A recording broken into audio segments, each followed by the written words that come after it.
नमस्कार। आज हम डिस्कस करेंगे करंट अफेयर के क्वेश्चन और इंटरनेशनल नेशनल अफेयर के क्वेश्चन भी जो है वो यहाँ पर कवर किए जाएंगे। हर एक question exam point of view से इंपॉर्टेंट है और आपके आने वाले एग्जाम्स में, चाहे वो आपका पेपर 1 है, चाहे वो आपका हाई कोर्ट का एग्जाम है, चाहे आप Himachal Pradesh public service commission के किसी और एग्जाम के लिए तैयारी कर रहे हैं, या फिर आप राज्य चयन आयोग के आने वाले एग्जाम्स के लिए, चाहे वो JBT का हो गया, TGT का हो गया, सब इंस्पेक्टर का हो गया, आने वाले और भी बहुत सारे एग्जाम्स हैं उनके लिए तैयारी कर रहे हैं, तो डेफिनेटली आपको यहाँ से हेल्प मिलेगी, जैसे कि पहले भी मिलती रही है। क्वेश्चन नंबर 1 से डिस्कशन को स्टार्ट करते हैं। बोलते हैं what is India's rank in world happiness index 2025। तो बोलते हैं कि विश्व हैप्पीनेस इंडेक्स 2025 में भारत का क्या रैंक रहा। तो ये जो वर्ल्ड हैप्पीनेस इंडेक्स है, इसके ऊपर 100% श्योरिटी के साथ क्वेश्चन बनता है। क्वेश्चन का फॉर्म किसी भी तरह से हो सकता है, हम बड़ी डिटेल से इसको डिस्कस करते हैं। बोलते हैं कि वर्ल्ड हैप्पीनेस इंडेक्स में इंडिया का रैंक रहा 118वां रैंक इंडिया का रहा। अब देखिए वर्ल्ड हैप्पीनेस इंडेक्स के बारे में, ये एक एनुअल रिपोर्ट होती है वर्ल्ड हैप्पीनेस इंडेक्स की, जिसको पब्लिश किया जाता है वेल बीइंग रिसर्च सेंटर के द्वारा। इसको जो है वो university of Oxford in partnership with Gallup के साथ पार्टनरशिप में, और the United Nation sustainable development solution network के साथ जो है पार्टनरशिप होती है, तब इसको जो है वो जारी किया जाता है। अब किसने इसको पब्लिश किया, कौन किसकी सहायता से पब्लिश करता है, कोई भी क्वेश्चन बनता है तो आप कवर कर लेंगे। अब बोलते हैं इसमें जो है वो टॉप की कंट्रीज कौन कौन सी रही। सबसे पहला नंबर जो किसी कंट्री का रहा वो रहा फिनलैंड कंट्री का। फिनलैंड कंट्री सबसे हैप्पीएस्ट कंट्री है वर्ल्ड की, और ऐसा नहीं है कि अभी ये हैप्पीएस्ट कंट्री बनी है, ये 8th कॉन्जिक्यूटिव ईयर, लगातार 8 सालों से जो है ये 8वीं बार जो है वो हैप्पीएस्ट कंट्री जो है वो बनी है। बाकी की जो इसके बाद हैप्पीएस्ट कंट्रीज आती हैं उसमें डेनमार्क जो है वो दूसरे नंबर पर आता है, तीसरे नंबर पर आइसलैंड आता है, चौथे नंबर पर स्वीडन आता है। अब आपसे क्वेश्चन ये भी पूछा जा सकता है कि टॉप की 3 या टॉप की 4 हैप्पीएस्ट कंट्रीज कौन कौन सी है। तो आपको ध्यान रखना है कि टॉप में जो है सबसे पहले फिनलैंड आता है, दूसरे नंबर पर डेनमार्क आता है, तीसरे नंबर पर आइसलैंड आता है, चौथे नंबर पर स्वीडन आता है। अपना भारत तो 118वें नंबर पर जो है वो आता है। वैसे ही यूनाइटेड किंगडम की बात करें तो यूनाइटेड किंगडम जो है 23rd पोजीशन पर है, यूनाइटेड स्टेट 24th पोजीशन पर जो है वो है, और चाइना जो कि हमारा पड़ोसी भी है, चाइना जो है वो 68th पोजीशन पर जो है वो इस इंडेक्स में है। तो ये जो है वो आउट ऑफ 147 कंट्रीज में से जो है वो लिस्ट निकाली जाती है। इंडिया का 118वां रैंक था। इंडिया के जो पड़ोसी बाकी के हैं, चाहे वो श्रीलंका हो गया, श्रीलंका का रैंक 133 रहा है इसमें। बांग्लादेश हो गया, बांग्लादेश का नाम 134th रहा है। यहाँ पर पाकिस्तान का रैंक भी इंपॉर्टेंट हो जाता है, 109 रैंक पाकिस्तान का है। पाकिस्तान का 109 रैंक है और इंडिया का 118वां रैंक है, तो पाकिस्तान ज़्यादा हैप्पीएस्ट है इंडिया से, और इसलिए ये इंपॉर्टेंट हो जाता है क्योंकि पाकिस्तान 109 और इंडिया 118वें नंबर पर है। और नेपाल की बात करते हैं, नेपाल भी पड़ोसी है भारत का, इसका 92nd रैंक है। और चाइना की अगर हम बात करते हैं तो चाइना जो है वो 68th रैंक पर जो है वो स्टैंड करता है। तो ये पूरा आपने वर्ल्ड हैप्पीनेस इंडेक्स के बारे में ध्यान रखना है कि किस कंट्री का कितना रैंक रहा, इंडिया के जो पड़ोसी देश आते हैं उनका कितना रैंक रहा, बाकी यूनाइटेड किंगडम, यूनाइटेड स्टेट हो गए, इनका कितना रैंक रहा, ये सब यहाँ से आप ध्यान रखना, इतना काफ़ी है। क्वेश्चन देखिए, बोलते हैं which of the following literates have been named the recipient of 59th Jnanpith award. तो बोलते हैं निम्नलिखित में से किस साहित्यकार को 59th नंबर का ये ज्ञानपीठ पुरस्कार जो है वो दिया गया है। अब ज्ञानपीठ पुरस्कार बहुत इंपॉर्टेंट है, स्टार लर्नर क्वेश्चन है। इस क्वेश्चन की गारंटी मैं ही दे देता हूँ कि एग्जाम में पूछा जाएगा, बस आपको याद रखना है। और किस एग्जाम में पूछा जाता है ये तो एग्जैक्टली नहीं कह सकते, परंतु ये इतना इंपॉर्टेंट है कि पक्का एग्जाम में पूछा जाएगा। अब बोलते हैं ज्ञानपीठ अवार्ड, ये 59th नंबर का भी दिया गया, ये किसको दिया गया। तो हिंदी के एक राइटर हैं जिनका नाम है विनोद कुमार शुक्ला। विनोद कुमार शुक्ला को ये अवार्ड जो है वो दिया गया है। विनोद कुमार शुक्ला जो है वो कहाँ से संबंध रखते हैं, छत्तीसगढ़ से संबंध रखते हैं। छत्तीसगढ़ के ये पहले ऐसे व्यक्ति हैं जिनको ये अवार्ड जो है वो दिया गया है। ज्ञानपीठ अवार्ड की ही बात कर लेते हैं। तो इस ज्ञानपीठ अवार्ड को जो था वो एस्टेब्लाइज कब किया गया था। एस्टेब्लाइज इसको किया गया था 1961 में। 1961 में इसको एस्टेब्लाइज किया गया, और पहली बार ये अवार्ड 1965 में जो था वो दिया गया था। ये अवार्ड जब दिया जाता है तो इसमें कुछ जो है वो राशि भी दी जाती है, इनके कुछ पैसा भी जो है वो दिया जाता है। 11 लाख रुपया जो है वो इसमें जो है वो दिया जाता है लगभग। जब 1961 में इसको एस्टेब्लाइज कर दिया गया था और 1965 में ये पहली बार दिया गया, तो 1965 में ये अवार्ड जो था वो जी शंकरन कुरुप को जो था वो दिया गया था। जी शंकरन कुरुप को ये दिया गया था। और अभी किसको दिया गया है वो बहुत ज़्यादा इंपॉर्टेंट है, वो नहीं भूलना चाहिए किसी भी हाल में। अगर कोई अवार्ड्स की बात हो रही है तो यहाँ पर हम साहित्य अकेडमी अवार्ड्स की भी बात कर लेते हैं। साहित्य अकेडमी अवार्ड्स भी जो है वो दिए जाते हैं जो साहित्य में अच्छा काम करते हैं, अलग अलग लैंग्वेजेस में ये दिए जाते हैं। तो ये कितनी लैंग्वेजेस में अवार्ड दिया जाता है साहित्य अकेडमी अवार्ड। साहित्य अकेडमी अवार्ड का ध्यान रखना है आपने कि ये 24 लैंग्वेजेस में जो है वो दिया जाता है। हमारा जो 8th शेड्यूल है इंडियन कॉन्स्टिट्यूशन का, इंडियन कॉन्स्टिट्यूशन के 8th शेड्यूल में आती हैं 22 लैंग्वेजेस, परंतु ये अवार्ड 24 लैंग्वेजेस में दिया जाता है। तो 22 तो वो सारी लैंग्वेजेस कवर हैं यहाँ पर जो 8th शेड्यूल में आती हैं, प्लस 2 लैंग्वेजेस और हैं, एक इंग्लिश है और एक राजस्थानी लैंग्वेज है जो यहाँ पर कवर की गई हैं। ठीक है, तो टोटल 24 लैंग्वेजेस में ये अवार्ड दिया जाता है।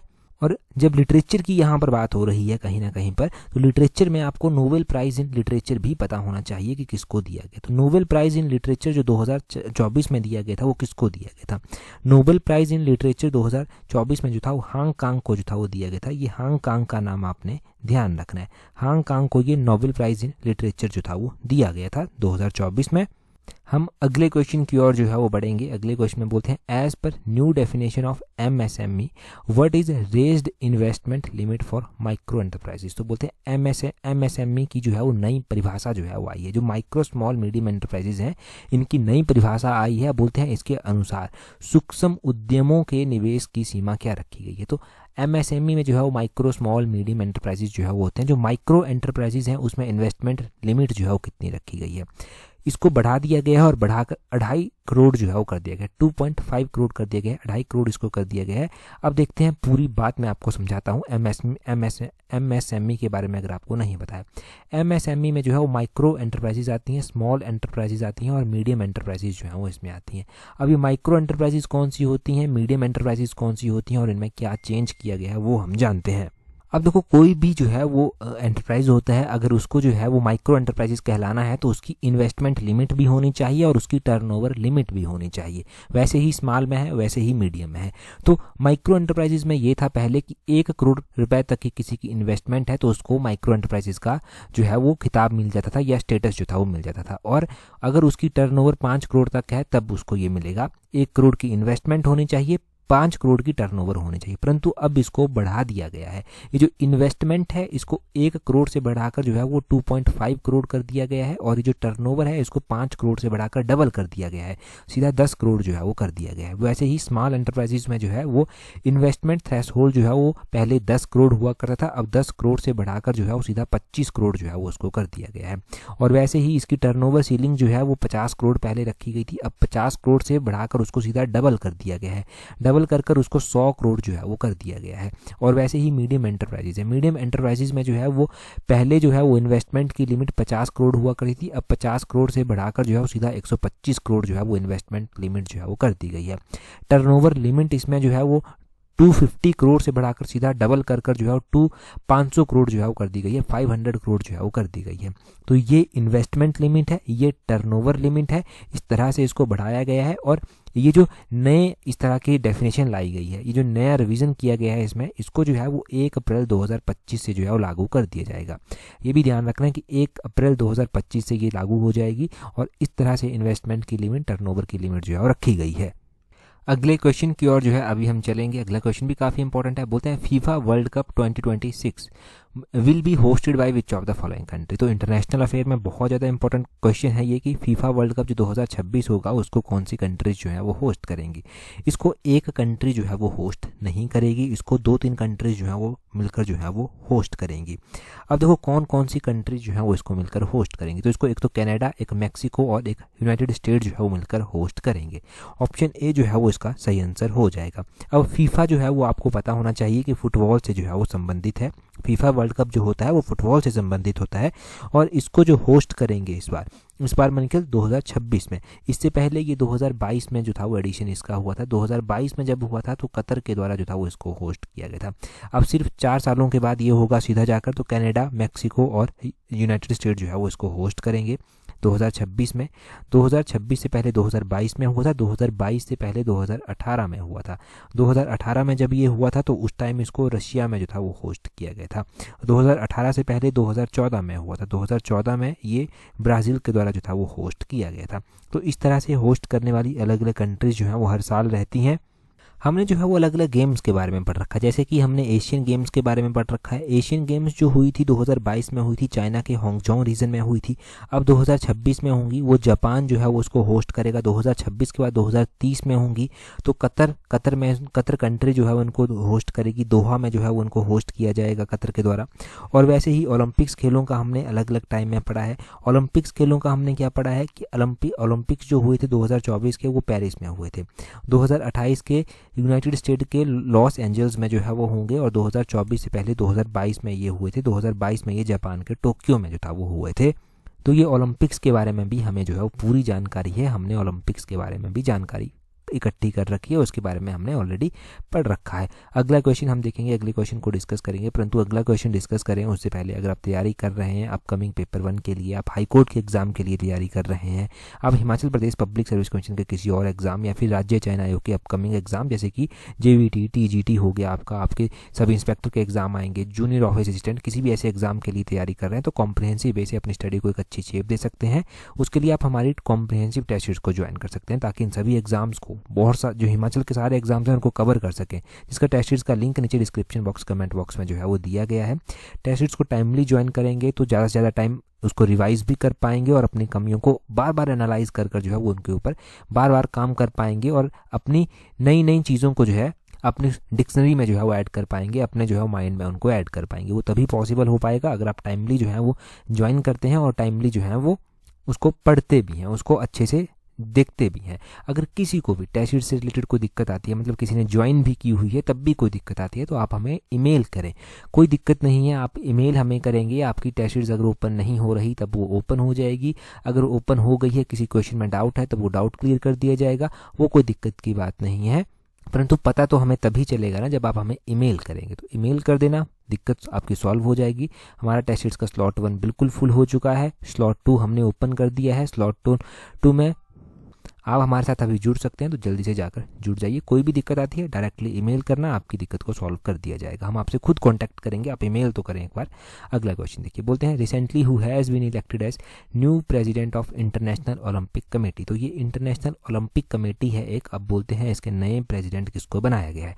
इसके जो नए प्रेसिडेंट बने हैं वो क्रिस्टी कोवेंट्री जो है वो बने, क्रिस्टी कोवेंट्री जो है वो बने हैं। क्रिस्टी कोवेंट्री को जो है वो नया इंटरनेशनल ओलंपिक कमेटी का प्रेसिडेंट बनाया गया है।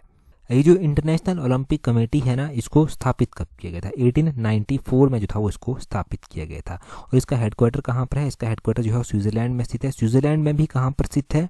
स्विट्जरलैंड के लॉजने में जो है वो स्थित है, ये आपने ध्यान रखना है। स्विट्जरलैंड के जो है वो लॉजने में जो है वो इसका हेडक्वार्टर स्थित है। और अभी जो क्रिस्टी कोवेंट्री जो है वो इसकी नई प्रेसिडेंट बनी है, ये इनका नाम और भी ज़्यादा इंपॉर्टेंट हो जाता है। क्यों इंपॉर्टेंट हो जाता है? क्योंकि इनका नाम इसलिए इंपॉर्टेंट है क्योंकि ये first women international Olympic committee की प्रेसिडेंट जो है वो बनी है, पहली महिला है जो इंटरनेशनल ओलंपिक कमेटी की प्रेसिडेंट जो है वो बनी है। मैंने बार बार बताया कि जब भी कोई महिला कहीं पर भी किसी इंपॉर्टेंट पोस्ट पर जाती है तो उनका नाम ऑटोमेटिकली इंपॉर्टेंट हो जाता है, ठीक है। तो इनका नाम आपने ध्यान रखना है। अब आपको कोई यहाँ से नहीं भूलना चाहिए, कुछ भी कोई दिक्कत नहीं आनी चाहिए। आगे बोलते हैं recently which city has been become home to India's first PPP model based green waste processing plant. तो बोलते हैं कौन सा शहर हाल ही में जो है वो भारत का पहला PPP मॉडल आधारित हरित अपशिष्ट प्रसंस्करण संयंत्र का घर जो है वो बना है। PPP का क्या मतलब हुआ? इसका मतलब है पब्लिक प्राइवेट पार्टनरशिप। तो public private partnership model based जो है ग्रीन वेस्ट प्रोसेसिंग प्लांट जो है वो इंदौर, ऑप्शन बी जो है वो संयंत्र है। इंदौर जो है वो इसका घर बना है, इंदौर में जो है ये बनेगा। इंदौर कहाँ पर आता है? इंदौर मध्य प्रदेश में जो है वो आता है। अगर आप देखते हैं मध्य प्रदेश को ना, तो मध्य प्रदेश और भी ज़्यादा इंपॉर्टेंट स्टेट हो जाता है। हम इसको मैप में जो है वो देखते हैं। मध्य प्रदेश की कैपिटल कहाँ पर है? भोपाल में इसकी कैपिटल है। अब अगर आपने पेपर 1 का पैटर्न देखा है, उसको फॉलो किया है, तो आपको पता होगा कि स्टेट ओरिएंटेड क्वेश्चन पूछ जाते हैं कि कौन सा स्टेट किस किस के साथ बाउंड्री शेयर करता है। मध्य प्रदेश देखो, यहाँ पर एक तो ये गुजरात के साथ बाउंड्री शेयर करता है, दूसरा ये राजस्थान के साथ बाउंड्री शेयर कर लेता है, तीसरा ये उत्तर प्रदेश के साथ भी बाउंड्री शेयर करता है, चौथा छत्तीसगढ़ के साथ भी बाउंड्री शेयर करता है, और पांचवा ये महाराष्ट्र के साथ भी शेयर बाउंड्री करता है। तो कितने स्टेट्स के साथ ये बाउंड्री शेयर करता है? टोटल 5 स्टेट्स के साथ जो है वो ये बाउंड्री शेयर करता है मध्य प्रदेश की कैपिटल भोपाल में है। अब यहाँ पर ना ये इंदौर की बात की गई है, तो इंदौर का नाम आप कहाँ पर पढ़ते हैं? इंदौर जो है वो जो स्वच्छ सर्वेक्षण अवार्ड होता है उसमें जो है वो मोस्ट क्लीनेस्ट सिटी के रूप में जो है वो इंदौर का नाम हमेशा सामने जो है वो आता है। लगातार 6-7 सालों से आप देखते आ रहे हैं कि इंदौर मोस्ट क्लीनेस्ट सिटी जो है वो पूरे इंडिया की है। तो इंदौर का नाम आप वहाँ पर भी पढ़ते रहते हैं, वहाँ पर भी इसके ऊपर क्वेश्चन जो है वो बनते रहते हैं। नेक्स्ट क्वेश्चन देखिए, नेक्स्ट क्वेश्चन में क्या बोलते हैं India's first industry led digital detox initiative called beyond screens recently launched by which state. तो बोलते हैं कि किस राज्य ने अभी हाल में भारत की पहली उद्योग के नेतृत्व वाली डिजिटल डिटॉक्स पहल शुरू की है, जिसे बियॉन्ड स्क्रीन जो है वो कहा गया। तो ये बियॉन्ड स्क्रीन कर जो है वो एक इनिशिएटिव चलाया गया है और ये कर्नाटक स्टेट के द्वारा जो है वो चलाया गया है। ऑप्शन सी कर्नाटक जो है वो सही आंसर होगा। ये इनिशिएटिव बड़ा ही इंटरेस्टिंग है। बियॉन्ड स्क्रीन कर ये जो इनिशिएटिव चलाया गया है, इसमें क्या इसका काम रहेगा? इसमें देखो, अगर बहुत सारे इंडिविजुअल्स ऐसे हैं, इनफैक्ट हम में से भी बहुत सारे लोग ऐसे हैं, आपने देखा होगा कि हम भी एक बार जब इंस्टाग्राम में स्क्रॉल करने लगते हैं तो वो रील्स ख़त्म ही नहीं होती, कभी नहीं, 1-2 घंटे ऐसे ही बीत जाते हैं। तो इसका क्या जो है वो मोटिव है इनिशिएटिव का? बियॉन्ड स्क्रीन कर इस इनिशिएटिव का मोटिव है कि जो कोई भी व्यक्ति, इंडिविजुअल ऐसे हैं, बच्चे ऐसे हैं जो कि डिजिटली एडिक्ट हो चुके हैं, उनको आदत पड़ चुकी है, 10 मिनट भी फ़ोन के बिना नहीं रह सकते, उनको जो है वो इस चीज़ से जो है छुटकारा दिलाने के लिए जो है वो उन्होंने क्या किया है, ये इनिशिएटिव लॉन्च किया है। इसका टारगेट ये होगा कि ये जो है वो बच्चों को एजुकेशन के ऊपर फोकस करने में हेल्प करेगा, उनकी सहायता करेगा, उनको एम्पावर करेगा और उनको सॉल्यूशन भी प्रोवाइड करवाएगा। अगर किसी को बहुत ज़्यादा एडिक्शन है तो उसको जो है वो शॉर्ट, मीडियम या फिर लॉन्ग टर्म प्रोग्राम्स की सहायता से जो है वो यहाँ से सॉल्यूशंस दिए जाएंगे कि आप ऐसे जो है वो इस एडिक्शंस के से जो है छुटकारा पा सकते हैं। ये जो डिजिटली एडिक्ट बंदा हो चुका है आज के टाइम में, ये बहुत बड़ा कंसर्न भी है। तो अभी तो कर्नाटक ने ये चलाया है, परंतु इस तरह के इनिशिएटिव की ज़रूरत जो है वो पूरे इंडिया को ही जो है वो हाल फिलहाल में है, क्योंकि ये डिजिटल एडिक्शन ऐसी है कि एक बार रील्स को स्क्रॉल करने लगते हैं तो वैसी ही रील्स जो हैं वो आप सारा दिन देखते रहिए, कभी भी रील्स रिपीट नहीं होंगी। और दूसरा कि जैसा आप सोचते हैं वैसी ही रील्स आपके फ़ोन पर आने लग जाती हैं, जैसी आप बात करेंगे वैसी ही रील्स आने लग जाती हैं। तो ये सारी चीज़ें जो हैं वो बहुत ज़्यादा हार्मफुल हैं। इनफैक्ट आप पहले तो बोलते थे कि स्क्रीन आँखों के लिए जो है वो काफ़ी हार्मफुल है, परंतु अब तो सेहत के लिए, पूरी सेहत के लिए ही जो है ये हार्मफुल मानी जाती हैं और होती भी हैं डेफिनेटली। अगले क्वेश्चन में देखिए क्या बोलते हैं recently which of the following country both the men's and women's kabaddi world cup 2025 at Wolverhampton in England. तो बोलते हैं कि हाल ही में किस देश ने इंग्लैंड में जो है वो इंग्लैंड के वॉल्वरहैम्पटन में जो है वो पुरुष और महिला कबड्डी विश्व कप 2025 खिताब जो है वो जीता है। यहाँ पर होगा वन। और देखो ये खिताब जो है वो किसके द्वारा जीता गया? महिलाओं का भी, पुरुषों का भी, ये अपने भारत के द्वारा ही जो है वो जीता गया है। अब ये वुमेन्स और मेंस का जो कबड्डी वर्ल्ड कप 2025 का हुआ, इसको जो है वो भारत ने जीता है। और ये भी आपने यहाँ पर ध्यान रखना है कि ये खिताब जो है वो पुरुषों की टीम ने भी और महिलाओं की टीम ने भी जो है वो इंग्लैंड को हराकर ही जीता है। यहाँ पर देखिए इंडिया ने जो है वो मेंस और वुमेन्स की कबड्डी का जो वर्ल्ड कप है 2025 का, जो इंग्लैंड के वॉल्वरहैम्पटन में हुआ, उसको जो है वो जीता है। मेंस टीम ने जो है वो डिफीट किया है इंग्लैंड को 44-41 से, और इससे पहले जो वुमेन्स टीम का हुआ था उसमें भी इंग्लैंड को ही जो था वो डिफीट किया गया था। तो वेन्यू सेम था, बस डिफीट इंग्लैंड को ही दोनों टाइम जो है वो किया गया है। बस इतना सा यहाँ से ध्यान रख लेना। अगला क्वेश्चन देखिए, बोलते हैं कंसीडर द फॉलोइंग स्टेटमेंट। पहली स्टेटमेंट में बोलते हैं pi day every year observed on 14 March की पाई डे जो है वो प्रत्येक वर्ष जो है वो मनाया जाता है 14 मार्च को। पाई इस तरह से आप लिखते हैं। अब पाई डे बोलते हैं 14 मार्च को मनाया जाता है। और दूसरे में बोलते हैं world tuberculosis day every year observed on 24 मार्च की। वर्ल्ड ट्यूबरक्लोसिस डे, विश्व क्षय दिवस जो है वो 24 मार्च को जो है वो मनाया जाता है। सबसे पहले बात की जाए पाई डे की, तो पाई डे जो है वो कब मनाया जाता है? ये जो है वो 14 मार्च को ही मनाया जाता है। बिल्कुल सही बात है। ये पाई डे कब मनाया जाता है? 14 मार्च को मनाया जाता है। पाई की वैल्यू क्या होती है? 3.14 इसकी वैल्यू होती है। तो 3 का मतलब हो गया मार्च और 14 का मतलब हो गया 14 जो तारीख आती है मार्च में वो। तो 14 मार्च को इस तरह से जो है ये मनाया जाता है। तो ये कभी भी नहीं भूलेगा आपको। पाई की वैल्यू तो अगर पता होगी आपको तो कभी नहीं भूलेगी, अगर नहीं पता थी तो वो भी पता चल गई कि पाई की वैल्यू मैथमेटिक्स में क्या होती है। आगे बोलते हैं वर्ल्ड ट्यूबरक्लोसिस डे जो है वो 24 मार्च को मनाया जाता है। ये जो वर्ल्ड टीबी डे मनाया जाता है ना, टीबी भी बोलते हैं ट्यूबरक्लोसिस को, ये 24 मार्च को ही मनाया जाता है। दूसरी स्टेटमेंट भी सही है, पहली भी सही है। तो choose the correct option. Both 1 और 2 आर करेक्ट। ये ऑप्शन सी इसका सही आंसर हो जाएगा। दोनों ही स्टेटमेंट्स यहाँ पर सही दी गई हैं। अब यहाँ पर देखो, ये जो वर्ल्ड टीबी डे यानी कि ट्यूबरक्लोसिस डे 2025 मनाया गया, इसकी थीम क्या थी? इसकी थीम थी yes we can end TB, commit, invest और डिलीवर। ये कर जो था वो इसकी थीम थी। द वर्ल्ड टीबी डे 2025 की थीम थी yes we can end TB, commit, invest और डिलीवर। ये कर इसकी थीम भी इंपॉर्टेंट हो गई 2025 की। कई बार क्वेश्चन पूछ लिया जाता है कि ट्यूबरक्लोसिस जो होता है वो जो है वो बॉडी के किस पार्ट को जो है वो इम्पैक्ट करता है। तो बॉडी में लंग्स को जो है ये बड़ा प्रभावित करता है। तो लंग्स को जो है ये ट्यूबरक्लोसिस इम्पैक्ट करता है। क्वेश्चन पूछने वाला ये भी क्वेश्चन पूछता है कि ट्यूबरक्लोसिस होता किससे है? होता किससे है मतलब क्या ये किसी वायरस है, क्या ये बैक्टीरिया है, या फिर कोई फंजाई है, क्या कोई प्रोटोजोआ है? तो ये एक जो है वो बैक्टीरिया जो है वो होता है। ठीक है, बैक्टीरिया ये ट्यूबरक्लोसिस जो है वो होता है। तो इतना सब डिटेल से हमने जान लिया। अगला क्वेश्चन देखेंगे, बोलते हैं who was the first Indian to win Victoria Cross. Important question है। बोलते हैं विक्टोरिया क्रॉस जीतने वाले पहले भारतीय कौन थे। अब ऑप्शंस को आप पढ़ लेंगे तो आप क्या टिक करेंगे पहले ये सोच लीजिए, फिर मैं आपको जो है वो इसका सही आंसर बताता हूँ। तो आई होप कि आपने आंसर सोच लिया होगा। अब इसका सही आंसर भी देखिए। विक्टोरिया क्रॉस अवार्ड सबसे पहले जो भारतीय थे वो किसको दिया गया था, वो खुदादाद खान को जो था वो दिया गया था। उस टाइम देखो पाकिस्तान तो नहीं होता था जब ये अवार्ड दिया गया था, तो खुदादाद खान को जो था ये अवार्ड दिया गया था। और ये जो इनका जन्म कहाँ पर हुआ था, पाकिस्तान के चकवाल में इनका जन्म हुआ था। परंतु जब इनको सम्मानित किया गया था तब पूरा एक भारत ही होता था, हिंदुस्तान कर और 1914 में इनको विक्टोरिया क्रॉस से सम्मानित जो था वो किया गया था। इनका क्या कंट्रीब्यूशन रहा था, तो इन्होंने जो था वो अपने साथियों के साथ मिलकर जो था वो जर्मनी के जो सिपाही थे उनको भारत के जो अहम बंदरगाह थे वहाँ तक पहुँचने से जो था वो रोका था। अब यहाँ पर फर्स्ट वर्ल्ड वॉर की बात करना भी ज़रूरी है कि फर्स्ट वर्ल्ड वॉर जो था वो कब हुआ था।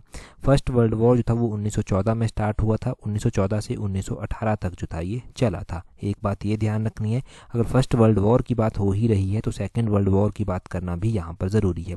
सेकेंड वर्ल्ड वॉर कब हुआ था और कब तक जो था वो चला था। सेकेंड वर्ल्ड वॉर 1939 से 1945 तक जो था वो चला था। हिमाचल के कॉन्टेक्स्ट में हम पढ़ते हैं विक्ट्री टनल। विक्ट्री टनल भी हम हिमाचल के कॉन्टेक्स्ट में पढ़ते हैं। तो विक्ट्री टनल कहाँ पर स्थित है, शिमला में स्थित है। सेकेंड वर्ल्ड वॉर जब जीत लिया गया था तो उसको जीतने की खुशी में ही जो था वो विक्ट्री टनल जो था वो बनवाई भी गई थी। शिमला में जो है ये स्थित है। और दूसरी ओर आपने ध्यान रखना है कि हिमाचल के भी कुछ ऐसी पर्सनैलिटीज़ हैं, कुछ ऐसे व्यक्ति हैं जिनको जो है वो विक्टोरिया क्रॉस अवार्ड जो है वो मिल चुका है। मिशन लाइड में आए दिनों हम पढ़ते रहते हैं। पढ़ने के साथ साथ उन चीज़ों को हम रिवाइज भी करते रहते हैं ताकि वो चीज़ें आपको भूले ना और एग्ज़ाम में आपकी हेल्प करती रहें कंटिन्यूसली। उससे भी आगे चलकर अगर आपने टेस्ट सीरीज़ को हमारी ज्वाइन किया हुआ है तो आप काफ़ी हद तक जो है वो खुद को इम्प्रूव कर पाए होंगे और आगे भी करते रहेंगे, क्योंकि हम कंटिन्यूसली वहाँ पर भी आपको अपडेट देते रहेंगे। अगला क्वेश्चन देखते हैं हमारे पास क्या पूछा गया है नेक्स्ट क्वेश्चन में बोलते हैं recently after how many days Sunita Williams return to Earth. तो बोलते हैं कि हाल ही में सुनीता विलियम बोलते हैं पृथ्वी पर लौटी हैं। सुनीता विलियम अपने एक साथी विलियम बुच के साथ जो है वो पृथ्वी पर लौटी हैं। बोलते हैं कितने दिनों के बाद जो है ये पृथ्वी पर लौटी हैं। तो सुनीता विलियम्स जो है वो स्पेसएक्स के एक रॉकेट की सहायता से जो है वो वापस अर्थ पर आई हैं। वो फंस गई थी वहाँ पर जाकर, गई थी वो सिर्फ 8-10 दिनों के लिए, 8 दिनों के लिए, परंतु वो फिर लंबे टाइम के लिए वहाँ पर फंस गई। अब बताइए आपकी कितने दिनों के बाद वो लौट कर वहाँ पर आई हैं। जितना भी आपको सुनीता विलियम्स के बारे में मैंने बताया है वो आपको जो याद है वो कमेंट कर जल्दी से बता दीजिए। हमने प्रीवियस जो हमारा उत्तीर्ण सीरीज का एडिशन है उसमें पहला ही क्वेश्चन ये डिस्कस कर रखा है, डिटेल से डिस्कस कर रखा है। और अगर अभी तक आपने हमें टेलीग्राम पर ज्वाइन नहीं किया है तो टेलीग्राम पर प्रीवियस पार्ट की पीडीएफ ऑलरेडी प्रोवाइड करवा दी जा चुकी है और इस पार्ट की पीडीएफ प्रोवाइड करवा दी जाएगी। और टेलीग्राम पर ज्वाइन करने के लिए आप अपने टेलीग्राम से सर्च करेंगे @allexam31, आपको हमारा टेलीग्राम चैनल जो है वो मिल जाएगा। आज की इस वीडियो में इतना ही है। That's all for today. Thank you very much for watching and listening it very patiently.